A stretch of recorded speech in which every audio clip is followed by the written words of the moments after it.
ಜನಪ್ರಿಯ ಬಡವರ ಸಂಜೀವಿನಿ ಜನೌಷಧಿ ಕೇಂದ್ರಗಳನ್ನು ಮುಚ್ಚಲು ಬಿಡುವುದಿಲ್ಲ. ಓಂ ಶಕ್ತಿ ಛಲಪತಿ ಸರ್ಕಾರಿ ಆಸ್ಪತ್ರೆಗಳ ಆವರಣದಲ್ಲಿರುವ ಜನೌಷಧಿ ಕೇಂದ್ರಗಳನ್ನು ಮುಚ್ಚುವ ರಾಜ್ಯ ಸರ್ಕಾರ ನಿರ್ಧಾರವನ್ನು ವಿರೋಧಿಸಿ ಜಿಲ್ಲಾ ಬಿಜೆಪಿ ಪಕ್ಷದ ಕಾರ್ಯಕರ್ತರು ಪಕ್ಷದ ಜಿಲ್ಲಾ ಅಧ್ಯಕ್ಷ ಓಂ ಶಕ್ತಿ ಛಲಪತಿ ನೇತೃತ್ವದಲ್ಲಿ ಎಸ್ಎನ್ಆರ್ ಆಸ್ಪತ್ರೆ ಮುಂಭಾಗದಲ್ಲಿ ಪ್ರತಿಭಟನೆ ನಡೆಸಿ ಜನೌಷಧಿ ಕೇಂದ್ರಗಳನ್ನು ಮುಚ್ಚುವ ನಿರ್ಧಾರವನ್ನು ಕೈಬಿಡುವಂತೆ ಒತ್ತಾಯಿಸಿದ್ದಾರೆ. ಈ ಸಂದರ್ಭದಲ್ಲಿ ಮಾತನಾಡಿದ ಬಿಜೆಪಿ ಜಿಲ್ಲಾ ಅಧ್ಯಕ್ಷ ಓಂ ಶಕ್ತಿ ಛಲಪತಿ, ರಾಜ್ಯದಲ್ಲಿ ಆಡಳಿತ ನಡೆಸುತ್ತಿರುವ ಕಾಂಗ್ರೆಸ್ ಸರ್ಕಾರ ದ್ವೇಷದ ರಾಜಕಾರಣ ಮಾಡುತ್ತಿದ್ದು ಬಡವರ ಸಂಜೀವಿನಿ ಎಂದೇ ಹೆಸರು ಗಳಿಸಿರುವ ಜನೌಷಧಿ ಕೇಂದ್ರಗಳನ್ನು ಮುಚ್ಚುವ ಮೂಲಕ ಬಡವರ ಹೊಟ್ಟೆ ಮೇಲೆ ಒಡೆಯುವ ಕೆಲಸಕ್ಕೆ ಮುಂದಾಗಿರುವುದು ಖಂಡನೀಯ ಎಂದು ಆಕ್ರೋಶ ವ್ಯಕ್ತಪಡಿಸಿದ್ದಾರೆ. ಮುಖ್ಯಮಂತ್ರಿ ಸಿದ್ದರಾಮಯ್ಯ ಹಾಗೂ ಆರೋಗ್ಯ ಸಚಿವ ದಿನೇಶ್ ಗುಂಡೂರಾವ್ ರವರು ಖಾಸಗಿ ಮೆಡಿಕಲ್ ಮಾಫಿಯಾಗೆ ಮಣಿದು ಹಣ ದೋಚಲು ಜನೌಷಧಿ ಕೇಂದ್ರಗಳನ್ನು ಸ್ಥಗಿತಗೊಳಿಸಲು ಹೊರಟಿದ್ದು ಯಾವುದೇ ಕಾರಣಕ್ಕೂ ಕೇಂದ್ರ ಸರ್ಕಾರಕ್ಕೆ ಹಾಗೂ ಪ್ರಧಾನಮಂತ್ರಿ ನರೇಂದ್ರ ಮೋದಿ ಅವರ ಕನಸಿನ ಕೂಸಾದ ಜನೌಷಧಿ ಕೇಂದ್ರಗಳನ್ನು ಮುಚ್ಚಲು ಬಿಡುವುದಿಲ್ಲವೆಂದಿದ್ದಾರೆ.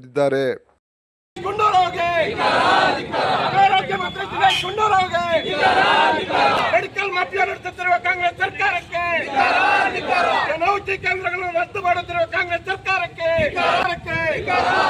ಜನವಿರೋಧಿ ಕಾಂಗ್ರೆಸ್ ಸರ್ಕಾರಕ್ಕೆ, ಭ್ರಷ್ಟ ಕಾಂಗ್ರೆಸ್ ಸರ್ಕಾರಕ್ಕೆ. ಸ್ನೇಹಿತರೆ, ಎಲ್ಲ ಮಂಡಲ ಅಧ್ಯಕ್ಷ ಪದಾಧಿಕಾರಿಗಳೇ, ಮಾಧ್ಯಮ ಮಿತ್ರರೇ, ನಿಮಗೆ ಗೊತ್ತಿದ್ದಂಗೆ ದೇಶದಲ್ಲಿ ಸುಮಾರು 15,000 ಜನೌಷಧಿ ಕೇಂದ್ರಗಳಿದೆ. ದೇಶದಲ್ಲಿ ಸುಮಾರು 30,000 ಕೋಟಿಯಷ್ಟು ಇವತ್ತು ಜನರಿಗೆ ಉಳಿತಾಯ ಆಗಿದೆ. ಈ ಜನೌಷಧಿ ಕೇಂದ್ರಗಳಿಂದ ಕರ್ನಾಟಕದಲ್ಲಿ ಸುಮಾರು 1,541 ಕೇಂದ್ರಗಳಿಂದ ಪ್ರತಿ ತಿಂಗಳಿಗೆ 4 ರಿಂದ 5 ಲಕ್ಷ ಜನ ಈ ಜನೌಷಧಿ ಕೇಂದ್ರಗಳಿಂದ ತಮ್ಮ ಹಣವನ್ನು ಉಳಿತಾಯ ಮಾಡ್ಕೊಳ್ತಾ ಇದ್ದಾರೆ, ಆರೋಗ್ಯವನ್ನು ಹೆಚ್ಚಿಸ್ಕೊಳ್ತಾ ಇದ್ದಾರೆ. ಏನು ಕಾಂಗ್ರೆಸ್ ಸರ್ಕಾರ ಬಂದ ಮೇಲೆ ಬಿಟ್ಟಿ ಭಾಗ್ಯಗಳು ಕೊಟ್ಟು ಜನಗಳನ್ನ ದಿಕ್ತಪ್ಪಿಸಿ ಫ್ರೀ ಬಸ್ ಕೊಡ್ತೀನಿ ಅಂದ್ಬಿಟ್ಟು ಇವತ್ತು ಬಸ್ಗಳನ್ನ ಕಡಿಮೆ ಮಾಡಿರೋದಾಗ್ಬೋದು, ಜನಕ್ಕೆ ಗೊತ್ತಾಗ್ಲಿ ಅನ್ನೋದು ಹೋರಾಟ ಇದು.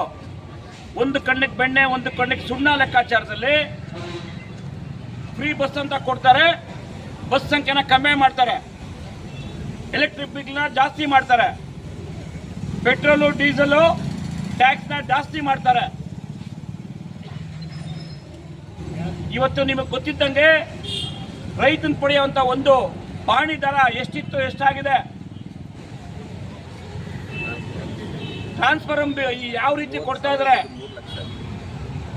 ಕೇವಲ 30,000 ಇದ್ದಿದ್ದ ಒಂದು ಟ್ರಾನ್ಸ್ಫಾರ್ಮ್, ರೈತನ ಬಂಟ ಒಂದು ಟ್ರಾನ್ಸ್ಫಾರ್ಮ್ಗೆ TCಗೆ ಇವತ್ತು 2,70,000ದಿಂದ 3 ಲಕ್ಷ ರೂಪಾಯಿ ಹಣ ಪಡೀತಾ ಇದ್ದಾರೆ.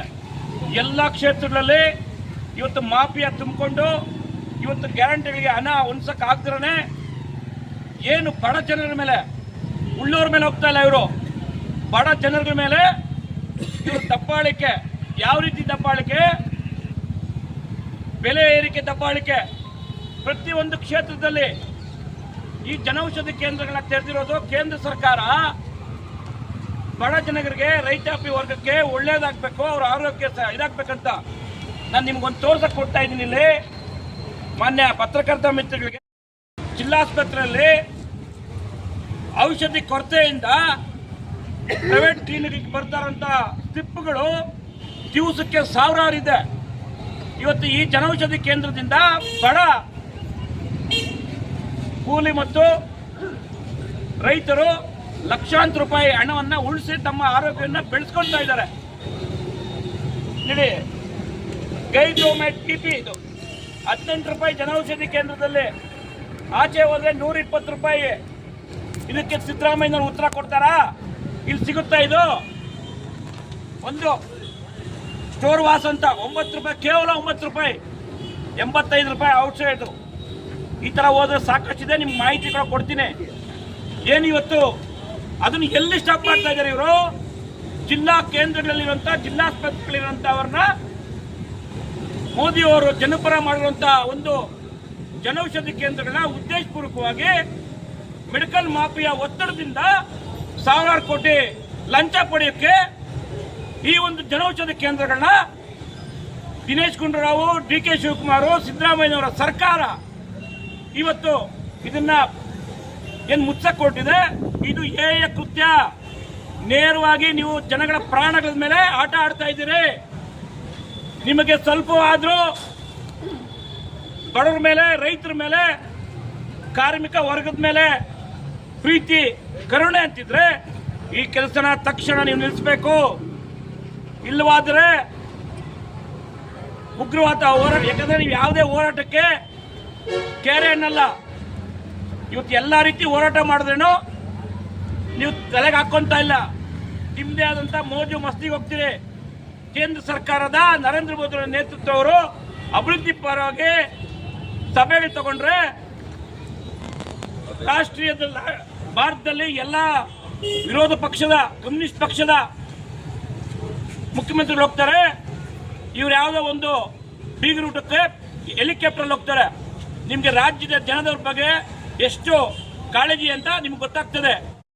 ಸಿಎಂಗಳು ಹೋಗಿ ಅವ್ರಿಗೆ ಬೇಕಾದಂತ ಪರಿಹಾರದ ಹಣವನ್ನ ಮಾನ್ಯ ಮೋದಿ ಅವರ ಹತ್ರ ಮಾತಾಡಿ ಬಿಡುಗಡೆ ಮಾಡಿಸ್ಕೊಂಡ್ಬಂದ್ರೆ ನಿಮಗೆ ಅದನ್ನ ಬಳಸ್ಕೊಳ್ಳುವಂತ ತಾಕತ್ತಿಲ್ಲ. ಕೇಂದ್ರ ಸರ್ಕಾರದ ಮೇಲೆ ಇಲ್ಲಸಲ್ಲದ ಆರೋಪ ಮಾಡ್ತೀರಿ. ಮಾನ್ಯ ಕುಮಾರಸ್ವಾಮಿ ಅವರು 2000 ಎಲೆಕ್ಟ್ರಿಕ್ ಬಸ್ಗಳು ಕೊಟ್ರೆ ರೇವಂತ್ ರೆಡ್ಡಿ ಅವರು ಅಭಿನಂದನೆ ಸಲ್ಲಿಸ್ತಾರೆ. 4,500 ಎಲೆಕ್ಟ್ರಿಕ್ ಬಸ್ಗಳನ್ನ ಕರ್ನಾಟಕ ಕೊಟ್ಟಿದ್ದಾರೆ. ಸೌಜನ್ಯಕ್ಕೆ ಆದ್ರೂ ನೀವು ಒಂದು ಅಭಿನಂದನೆ ಸಲ್ಲಿಸಿದ್ದೀರಾ ಅಂದ್ರೆ ನಿಮ್ಮ ಇಚ್ಛಾಶಕ್ತಿ ಏನು? ಕರ್ನಾಟಕದ ಜನರ ಪರವಾಗಿ ನೀವೇನ್ ಕೆಲಸ ಮಾಡ್ತಾ ಇದ್ರಿ? ಈ ಕಾರಣಕ್ಕೆ ಮೊನ್ನೆ ಮಾಧ್ಯಮ ಮಿತ್ರರನ್ನ ಹೇಳ್ತೀನಿ, ಯಾಕೆ ಬಿಜೆಪಿಯ ಜನಪರ ಹೋರಾಟಗಳು ಇರ್ತಾವೆ ಅಂದ್ರೆ ಪ್ರತಿಯೊಂದು ದೇಶಕ್ಕೂ ಇವತ್ತು ಕಟ್ಟ ಕಡೆಯ ಬಡವನಿಗೆ ಸಿಗುವಂತ ಏನು ಕೇಂದ್ರ ಸರ್ಕಾರ ಜನೌಷಧಿ ಕೇಂದ್ರಗಳ ಮೇಲೆ ನಿಮಗೆ ಕಣ್ಣು ಬಿದ್ದಿ ಅಂದ್ರೆ ಎಷ್ಟು ಮಾಫಿಯಾಗಳ ಹತ್ರ ನೀವು ದುಡ್ಡು ಪಡೆದಿದ್ದೀರಿ. ಜನಕ್ಕೆ ಉತ್ತರ ಕೊಡಬೇಕಾದ್ರೆ ಸಿದ್ದರಾಮಯ್ಯನವರು, ದಿನೇಶ್ ಗುಂಡೂರಾವ್ ಅವರು. ಈ ಕಾರಣಕ್ಕೆ ಪ್ರತಿ ರಾಜ್ಯದ 40 ಜಿಲ್ಲಾ ಕೇಂದ್ರಗಳಲ್ಲಿ ಬಿಜೆಪಿ ಜಿಲ್ಲಾ ಘಟಕಗಳು, ವಿಧಾನಸಭೆ ಘಟಕಗಳು ಈ ಹೋರಾಟವನ್ನ ಜನಪರವಾಗಿ ಮಾಡ್ತಾ ಇದೆ. ಈ ಹೋರಾಟಕ್ಕೆ ಮಣೆ ಹಾಕಬೇಕು. ಯಾವುದೇ ಜಿಲ್ಲಾ ಕೇಂದ್ರಗಳಲ್ಲಿ, ಜಿಲ್ಲಾ ಆಸ್ಪತ್ರೆಗಳ ಹತ್ರ ಯಾವುದೇ ಜನೌಷಧಿ ಕೇಂದ್ರಗಳನ್ನ ಮುಚ್ಚಬಾರದು.